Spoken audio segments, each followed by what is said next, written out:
Hey everyone, I'm Aisha Dang. Welcome to another budget video where we go over my spending for the month of May and then what I anticipate will happen financially in the month of June. By the way, half of the year is already done. So I hope that you are looking back at the goals that you set for yourself in 2021, kind of evaluating and reevaluating where you are at, how you are doing, the progress. And then we can adjust from there because 2020 was kind of a wash. So let's get, some positive vibes going, accomplishing some goals for 2021.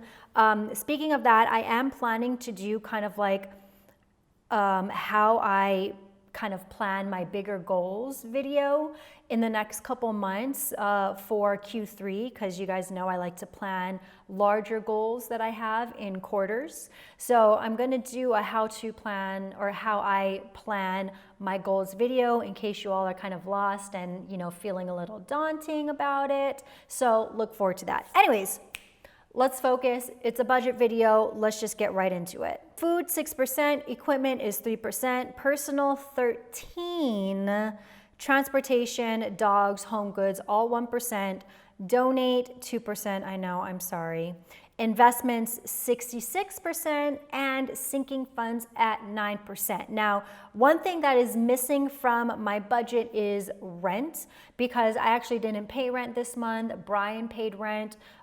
Sometimes what we do is normally we split rent in half, or if it's just easier, sometimes I'll pay rent in full and he'll pay rent in full, and we'll just kind of like flip-flop until it all like evens out. So that's why I didn't pay rent this month, because I paid rent in full last month, and yeah, now we're even again. And a lot of you always ask like, how do you split finances with your boyfriend? And we kind of just don't. Like rent, we split in half because that's something easy that we do. I tend to spend my money, or I tend to spend money on the dogs because I'm normally the one that'll take them to the vet, or I'm normally out running errands anyway. So if they need food, I'll just pick it up.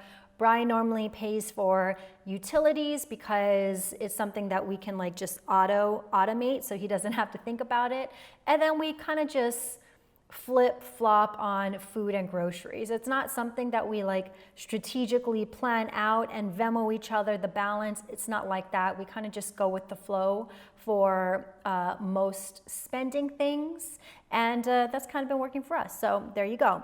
What else? So personal was kind of a lot. 13% on personal is quite a hefty number. But, Brian and I did some things in the month of May that, you'll be updated with, I'm sure. I'm not sure when, but, we spent money on important things, and that's what that is for. And then sinking funds was 9%. So sinking funds is cool because in the month of May, like I predicted, I fully funded my sinking funds for all my bills and everything for the year 2021. Okay, so let that sink in a little bit. That means that all of my bills, let's see, what does my sinking fund include? Let me go through my master plan planner. Sinking funds again, I need to finish highlighting it, but everything is done. Car insurance paid for, car registration paid for, anything that I need for work like Adobe Premiere or Google Storage or whatever, paid for.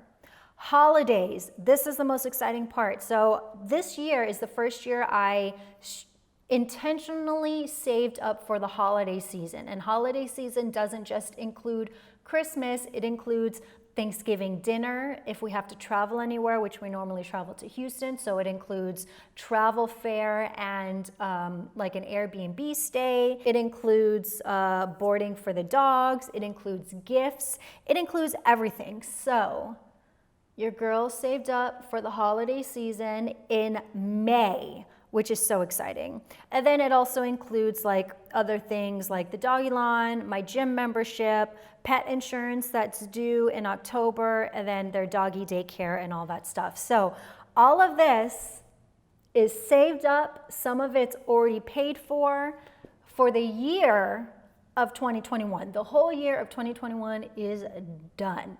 All right? Let's give myself a round of applause because I feel so good about that. That being said, Something to look forward to. I don't know, let's not say look forward to, but something that we'll be doing over the next couple months is, you know, quite a few of Brian's friends got engaged recently, so their weddings are happening next year and then the year after.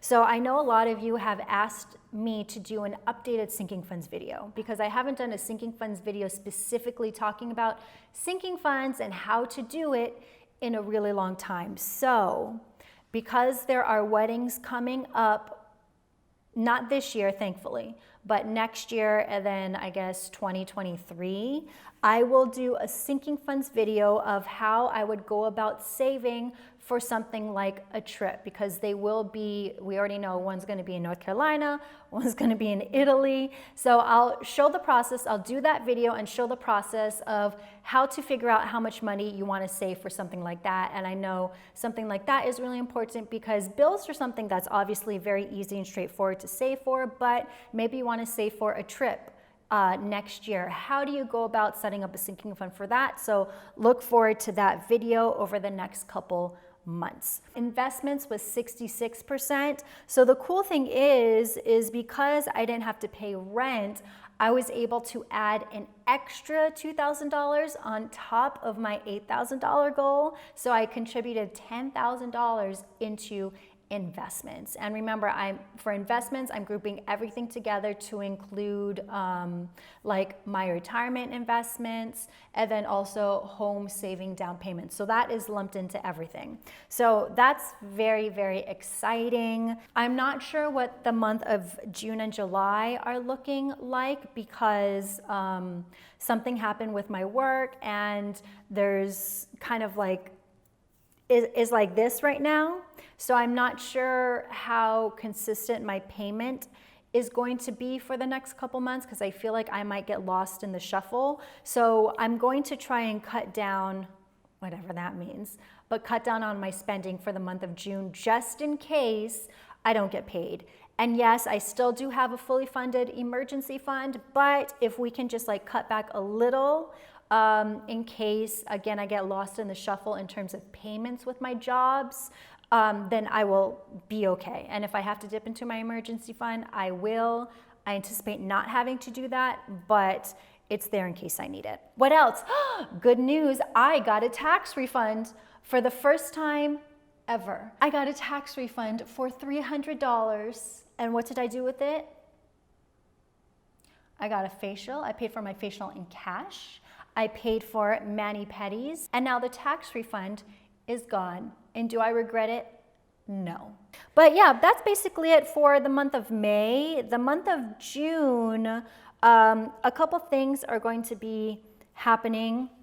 So I will be saving again, or I may start to save in June and July for the weddings in the future. I have a couple personal sinking funds that I want to build for myself. I don't want to share them with you because, you know, mama likes to keep some things private, but that'll start happening in June as well. So even though I'm fully funded for my immediate bills in 2021, there's still, you know, other things that we want to save for that don't necessarily have to be done in 2021. But since I don't have to save up for anything anymore in terms of sinking funds, we might as well get started on other goals in the future. So I'm going to be building, I think, just 3 more sinking funds that'll be paid off or paid for over the year into the next couple years. So LA's finally opening up. Everyone is feeling good. It feels really, really good to be in LA. So in the month of June, we will be going to, I actually have like 3 dinner dates. Not with Brian, but with the girls. I have 3 girls' nights. And then we're going to Disneyland on the 11th. So here's the thing. I'm not a huge fan of amusement parks in general. Not only do I feel like they are expensive, but it's gonna be hot. I don't like standing in line. I don't like paying a stupid amount of money for a funnel cake. You know, I'm just not into it. However, it's for a birthday party. Hopefully it's not going to be super packed. I don't know what the situation is like But that's going to be on the 11th. Disneyland is apparently only open for California residents right now. This is all hearsay, this is all what's being told to me, but that's something that we're doing in June right now. We'll see after Memorial Day if COVID cases go back up, but I feel like California, we kind of have everything pretty solid. And then in terms of master plan, June is the month that we are sending the academic planner out to be made. So hopefully I'll be able to start selling them in July for everyone's schooling in August and September. The academic planner was built specifically for kind of like undergrad students. There are a lot of really helpful pages. It went through a whole process over the past couple months with people testing it out. However, I also had some, graduate students test it out and some teachers test it out. So if it's something that you're looking for the August 2021 school season, you might want to look into the academic planner for your needs, whether you're a student or a teacher. Of course, when that's ready to be released, I will let everyone know, and hopefully it's something that'll do really well. And then we'll also be restocking undated planners again in, I say July, but I'm actually hoping kind of June. By the way, I showed how to do a monthly budget calendar on the MSTRPLN.co Instagram, and basically this is just a really great way to kind of get an overview about how your month might look financially. I don't want to do a whole video about it because it'll be like a 2-minute video because it's very easy to explain. So if you're interested in learning how to build a monthly budget overview calendar, head to MSTRPLN.co on Instagram, and it's one of the latest reels that I put together. So there's that. Okay, so let's talk about next steps, because I think I have officially just run the course of talking about how to pay off debt and emergency funds and savings and all that stuff. So now I think it's time to step into the investing portion of this YouTube channel. And just full disclosure, I already do investing, but I don't do it personally. I have a financial advisor who does all my investing for me. So that's why I haven't really talked about it, and I'm still trying to learn about it. I have kind of the gist of it, but I don't feel like I fully understand it enough to do a quality video about it. That being said, again, full disclosure, I've had a lot of companies approach me to do branded content about investing since last year. And I've said no to all of them because it just doesn't really make me comfortable. However, SoFi, I'm sure a lot of you have actually maybe refinanced your student loans through SoFi. If you remember, they actually declined to refinance my student loans back in the day. But SoFi actually has a new resource that you can invest through them, and we're interested to see if I wanted to do a video about it. And the only reason why I'm bringing it up is because I want to kind of get the pulse of everyone involved and listening to see if y'all would be okay with that. And then also, because there's no timeline on this sponsorship, I can do a video that I really, really want to do, which is me kind of learning how to invest over a 30-day period, kind of like my paying off student loan and budgeting process all in real time. I feel like I can do that with a SoFi sponsorship. And of course, I don't have to be sponsored for a video like that, but also Asia needs a house. So I just wanted to kind of throw out that idea, see how you're feeling, especially because it'll probably be the first investment video on my channel. So I'm not sure how y'all are feeling about that. But what I liked also about the SoFi kind of investing product, I guess you will, or resource or benefit, whatever, is that they're specifically targeting people who have never invested before. And that's something that I like because, again, even though I do invest, I've never invested before myself. So all the other companies that have reached out to me kind of scared me a little bit.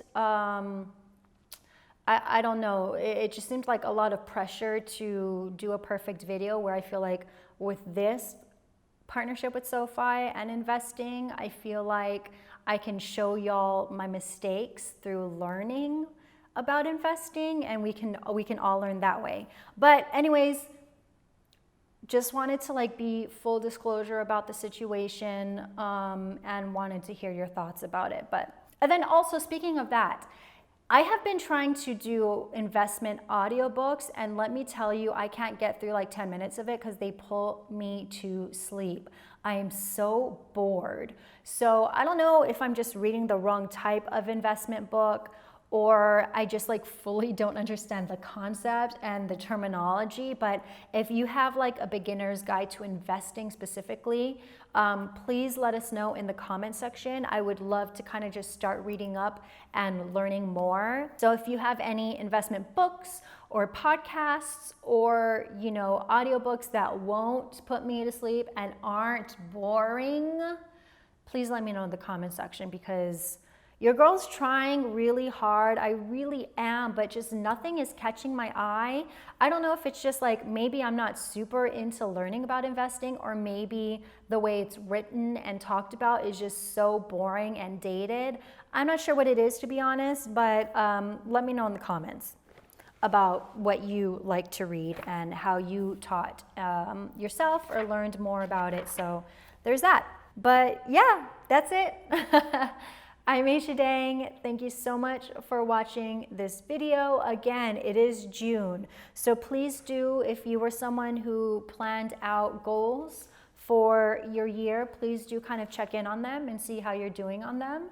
And I will be doing the same as well. So kick ass for the rest of the year, all right? No pressure, but also let's do something cool, right? Anyways, I'm Aisha Dang. Thank you so much for watching, and I will see you all next video. Bye.